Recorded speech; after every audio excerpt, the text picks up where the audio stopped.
Hi, this is Dr. Steven with Outclick Magazine. Today we are welcoming Tom Pietrogallo, who is the CEO of our own Poverello here in Wilton Manors. Tom, welcome to the program. Hey, Dr. Steven. Thanks for inviting me. Thank you. I have been on the tour there of Poverello a couple of times, and people really have no idea what all goes on back there and what a huge operation that you have and what it takes to put on the food pantry and all that you do. But I want to give you an opportunity to explain what is Poverello, and we're going to talk about the thrift store and some other things. But tell us first about the food pantry, the services that you provide that has been absolutely crucial to people in 2020. Well, thanks for the opportunity to talk about it because we're really a unique type of food pantry in the nation and especially here in our community.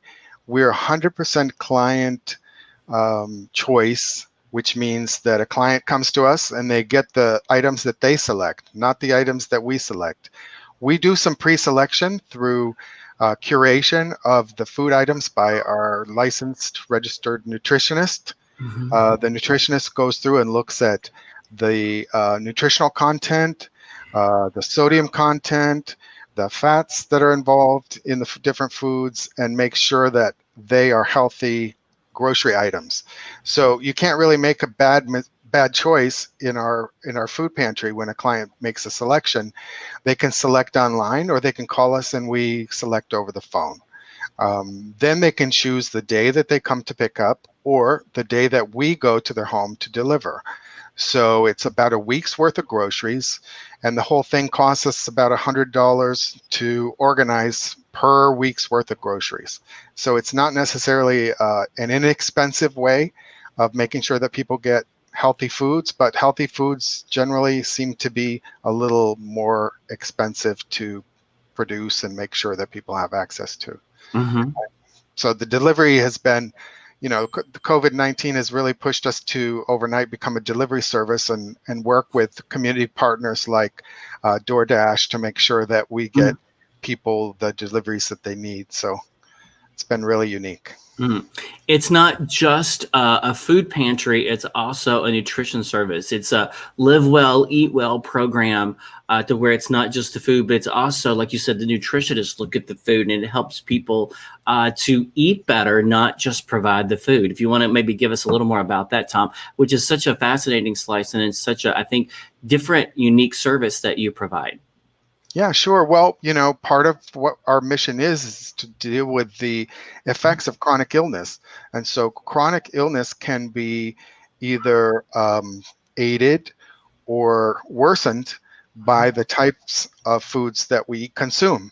And so our nutrition will work with people individually or in a group or a classroom setting to help them understand how to prepare foods, how to select foods, and what things that they need for their condition, because depending on what your condition is, you may have some dietary restrictions or just choices, really, different choices that you have to make based on whether you have kidney disease, whether you have diabetes, whether you need to understand in diabetes what the glycemic makeup of your food is. It's important to know those things. And that's one of the parts of nutrition I think that is missing for a lot of people. So I think that's an important point. You don't provide food just for people with HIV and AIDS, but for lots of chronic diseases. If you want to maybe tell us about the scope of services for that too, which is extremely important. Yeah, sure. So about 2,000 people every year come to us who have HIV/AIDS, receive food from us, and as we were serving them over the last 30 years, we've recognized that as people lived longer with HIV and AIDS, they have other chronic conditions like heart disease, kidney disease, diabetes, and cancers, things like that. And so we had to become experts in those co-occurring conditions as well to make sure that people were getting the type of nutrition that they needed for those processes. As a result, we decided to broaden our service scope so that we could provide people who had those conditions as well the same type of service that we're providing people with HIV. The program really hasn't grown that much because funders aren't as motivated to provide funding for those chronic diseases as they are for HIV. Okay. But really important funders have been added, like Broadway Cares, who they fund us at a larger amount because we broadened our scope than they would have if we would have just paid, continued to serve people with HIV only. Mm-hmm. So it's really a way of making sure that the organization is healthy into the future by broadening the scope of our services. Mm-hmm. So This year has been so crucial. You've been. When did Poverello get started? Let's give us that. What year was that? 1987. 1987. Has been providing services since then. This year has been even more crucial because of job loss, economic strain for so many people.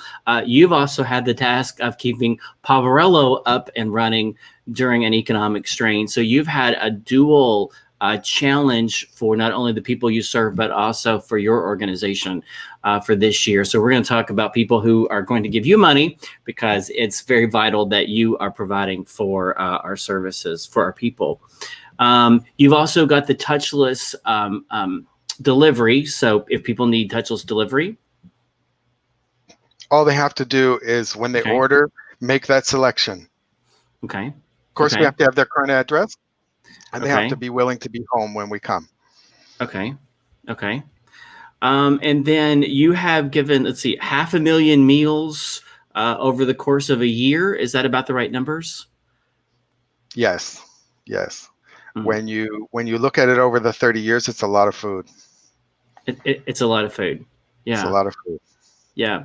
What is some of the COVID-19 work that you've been doing this year, Tom? We were chatting about that before we got started. If you want to tell us about that. So I think because we offer healthy options, we were approached by different organizations that are insurers. Mm-hmm. So we receive money from the Humana Foundation through both the Health Foundation of South Florida and the Broward Community Foundation. And we've received money from Simply Healthcare Foundation. We've received money from AIDS Healthcare Foundation, all to promote work in among people who are newly food insecure because of COVID-19. Mm. So Mm. that has allowed us to provide the same type of food and food system distribution that we've been using for our clients for years now, with people who are newly in need Mm. throughout South Florida. So from Miami to Palm Beach. Okay. Okay. Have you seen an uptick in number of people that have come to you this year? Has been an increase? Yes, it's a mix of need because some of the traditional people who have needed us. Mm-hmm. Um, we do a really good job of trying to get people connected to the SNAP, the federal benefits for food. And so this particular year, anybody who was receiving $10 in February, $10 a month for food stamps, by the time April came, they were getting the full $225, whatever it is, for an individual. So those people who we've normally served stopped coming, Mm. and the people who we've never served before and no other food pantry has served before, who were losing their jobs, have come. So it's been a really interesting switch from people we've traditionally served to people who are just newly needy Mm. and needing to use a food pantry. And I think the system that we've developed, where you can order online, you can have it delivered, is very familiar to a lot of people who were working and maybe just ordering their food through Target, Walmart, or Publix and having it delivered to home. So it's very similar to those systems. Okay. A lot of people are, yes, getting more familiar with those online systems. We've got the email is intake@poverello.org. If they have questions about getting online, we've got the website up. Is this the events website or this is the donate website? This is how you would order. You would Okay, just it's the order. write email to intake@poverello.org. We send you the intake documents. You'd need to have 150% or less Okay. of your income by federal poverty standards. Okay. We also ask that you be food insecure, so we'll ask you 2 questions about that, and not be receiving food from another food pantry. So because Okay. we give you 100% of your calories for a week, for up to 6 weeks while you get situated with the federal programming, then we ask that you not let someone else get the food from another place. Okay. Okay. And about how long does it take to get approved to get into the program, Tom? For us, we can approve somebody from one day to the next. Oh, that fast. Okay. Yeah, but now part of our goal is to get people who are eligible to sign up for the federal programming, and that can take up to 35 to 45 days. That's why we provide up to 6 weeks worth of groceries. Okay. Okay. Phenomenal. And then we'll put up your events website. You've got some events coming. We want people to know about the events. If we have Arthur put that up as well. Thanks. One of the things we're excited about is our collaboration with Target. So Okay. the Target stores throughout South Florida are all offering the ability for you to vote for the nonprofits of your choice Okay. when you do your Target run. So download their app, do your Target run, and then vote for us. And that way you direct their corporate giving to the Poverello Center. So it doesn't matter which Target store you shop in throughout South Florida, you'll see the same 5 nonprofits listed, and Poverello's listed there. Just give us your vote, if you would, and Okay. then that directs their giving to us. Okay. So you download the Target app and then vote for Poverello on the Target app when you go in. Okay. Well, Correct. I go to Target all the time, so that's good So to you know. have some votes. You have some votes there. Yeah. Yeah. Yeah. The voting is over for the other part. The voting has just we'll ramp that up for this even more so. Even more so. And then you've also got the thrift stores. Tell us about the thrift stores, how that's been impacted, what's open now, and what options are available for people, Tom. So with the thrift stores, really the only restriction is that we ask that everybody wear a mask to Okay. keep our staff and all the other shoppers safe. And we also have our dressing rooms are closed, but the Okay. bathrooms are available.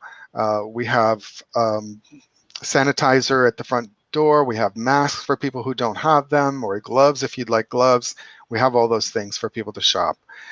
So far, none of our staff within any of the stores have had any bouts with COVID, so we're very proud of our ability to keep everybody safe so far, including our shoppers. So that's one of the reasons why we ask people to agree to wear a mask, is just to keep everybody safe. Okay. And then the locations, you've got one here in Wilton Manors and one in Pompano Beach. Is that right? That's correct. Okay. At the Dansk Plaza in Pompano Beach, which is at the corner of Powerline and Atlantic. And of course, our Wilton Manor store is right next to the Pride Center. Okay. I have known several people that have gone and tell me about the hidden gems that they get there at the thrift store. There are a lot of hidden gems to go and get. I've gone and got glasses and silverware and all kinds of stuff. And actually, I was at dinner last night. Someone told me about the coffee maker that they got at the thrift store there. So there are a lot of goods. And it's one of those things you have to keep going back because there's always a new supply of something to go and get and find. People can also donate to the thrift store. Is that correct?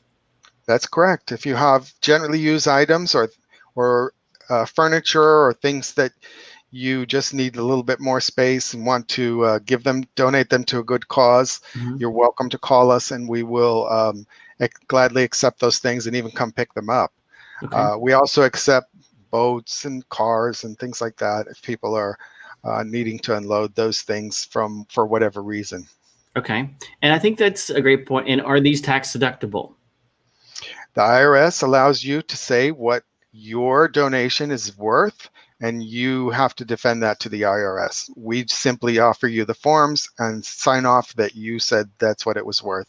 Now, what we get for it might be something different, obviously, because we're selling things in the context of a thrift store. But Okay.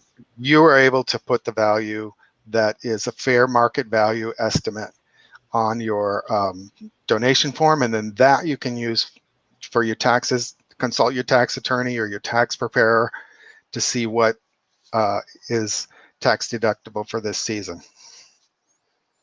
So it's basically a win for everybody. Someone brings something, it's a tax deduction.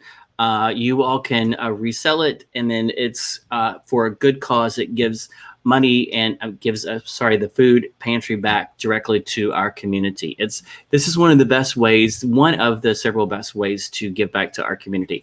And again, go right back into the thrift store and buy something. It's a great circle, great circle. But large items, small items, you've got furniture, all kinds of stuff. And If you're a thrifter, it's really a fun environment to go shop in. You've also got your eBay store online. So Arthur's got that pulled up. You've got a lot of good stuff on there. Yeah, you're welcome to shop online anytime. Okay. We have various stores. We'll be updating the new ones that we've added. Of course, the environment and online keeps changing, and so we keep adding different locations for some of our items. Part of the tour when I went, I saw the person who does that, and they take all their items and put them online. It's a really fun process that they do. Can people donate food to the food bank? Yes. Pantry? We would ask that you go online and take a look at some of the things that we encourage people to donate. It's all healthy. Anything healthy, basically, we're welcoming. Okay. And then hands are always needed. So what are some ways people can actually volunteer to be a part of Poverello, Tom? So right now, we are accepting volunteers in some limited capacity again. Okay. What we ask is that, the staff got together and said, in order for us to be safe in this environment, we feel like we want each other to get tested. So they've all decided that we'll go to get tested regularly. So we would ask our volunteers to be willing to do that too. We would ask our volunteers to be willing to wear a mask and follow our safety guidelines as well. As long as they're willing to do those things, we welcome them back. We have openings in the thrift store, in the food pantry, all around. And again, I took the tour. It is such a huge operation. It's not just packaging some food and moving it along. It is a huge operation, and a lot of pieces and parts, and there's a lot of smiling faces back there too. You can tell people really feel good about what they're doing to get stuff going back there. Most importantly, people can donate and get out their checkbooks and their credit cards and donate directly to Poverello. Arthur's going to probably put up the website of how people can donate, poverello.org. Normally you have is it Bowling for Hunger? Do I have the title correct? Yes. But we weren't able to do that this year. So we got to think up some ways to get some dollars in for you. But normally, so this year was canceled. Is that right? It was canceled, but you can still donate on the web. You don't be confused when you hit donate online. It takes you to that site, but that's really where we paid them to take our donations. So don't be confused by that. It is the place where we want people to donate. Okay. Well, Arthur's going to put that site up for us there. So again, this is so vital for so many people who right now, especially this year, we talked to some other organizations that have done food giveaways, and they go so fast, and the need is so great this year. No touch delivery on site, and then a lot of ways to volunteer. This is a great time for people to get involved. Yeah. Tom, go ahead. I was just going to say, we've really tried to keep a safe environment. When people have become positive back in the food pantry, they have immediately isolated themselves, and there's been no spread in our among our staff.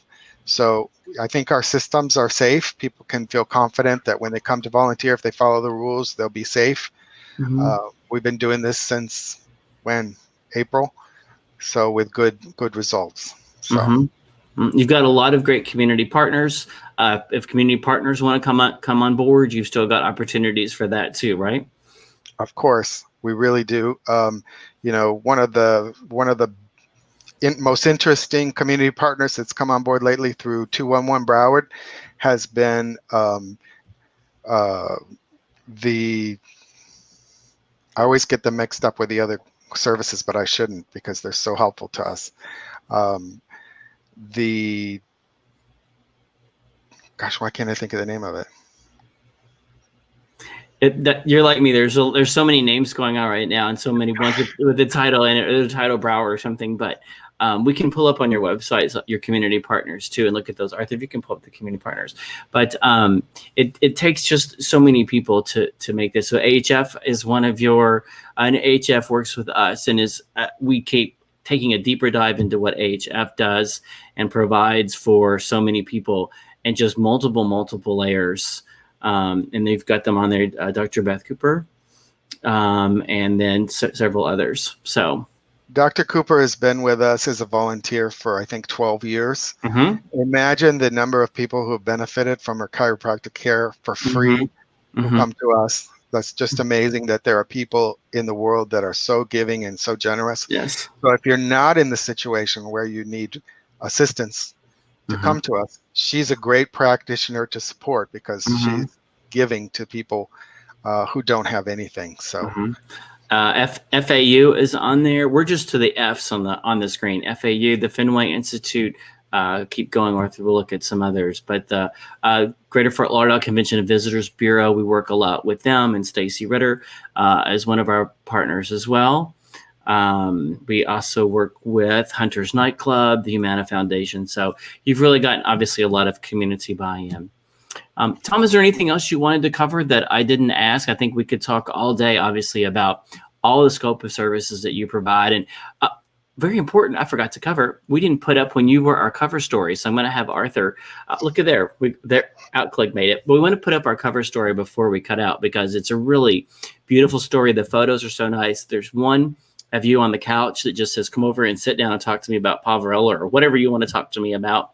I'm going to have Arthur put that up next. But tell us, Tom, is there anything else you wanted to cover? Really just how grateful we all are here when we think about the support that the community has given us over the years. Mm-hmm. And what you've allowed us to do with our neighbors is life enriching, and it's life saving. So thank you so much for what you've been able to do over the years, and what, hopefully you're willing to do for us in the future. This is a time when our service model is really being tested, because, as you can imagine, there aren't as many shoppers coming to the thrift store. And so that means that our revenues are down just at a time when the needs are up. So our funding model is really being stretched to the limit right now. And so anything anybody can do, we're very grateful for, and we're very grateful for what everybody's done in the past. So thank you so much. Mm-hmm. We're all glad to be a part of this. So we're gonna get that up here in a second. But the 2021 is going to be a new year. I know it will be. This is the article that we ran back in the summer. So we've got Andy Armano, who is our photographer, did some really nice photos.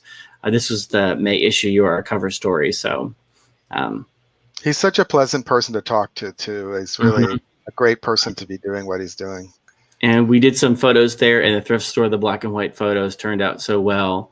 It's just the one with the couch on it too. I think was really one of my favorite ones. This one too, your expression standing outside there was so great. Yeah, that was when the store was closed. The store was closed for 3 months, really, to try to make sure that we understood what needed to be done to keep everyone safe.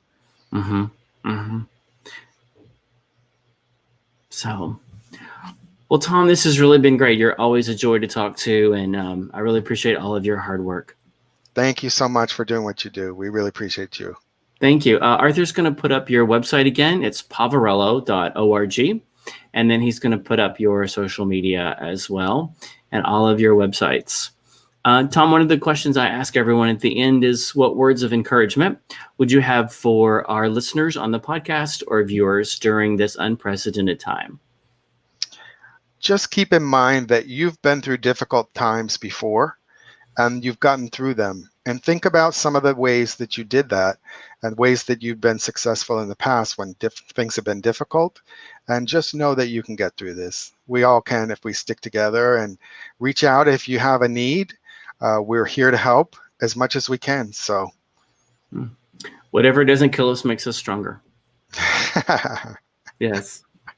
Tom, thank you so much. And if people would like to get on our list, they can text OCQ to 22828 to stay updated. Again, Tom, we thank you again for your work and all that Poverello does for our community. We are here for you as well. Everyone, have a safe and happy week.